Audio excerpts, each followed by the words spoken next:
যেটা বললেন যে প্রথমে বললেন যে সম্মান এবং ভালোবাসা, এটা সম্পূর্ণ আমি শিখেছি আমার বাবা মার কাছ থেকে।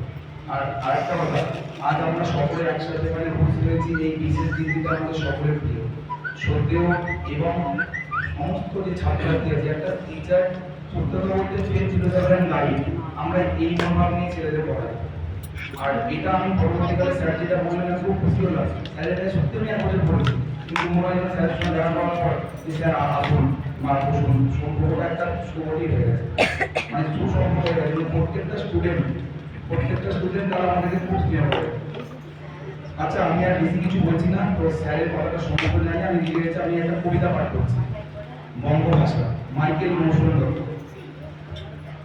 হে বঙ্গভাণ্ডারে তব বিবিধ রতন, তার ছবি আমি অবহেলা করি।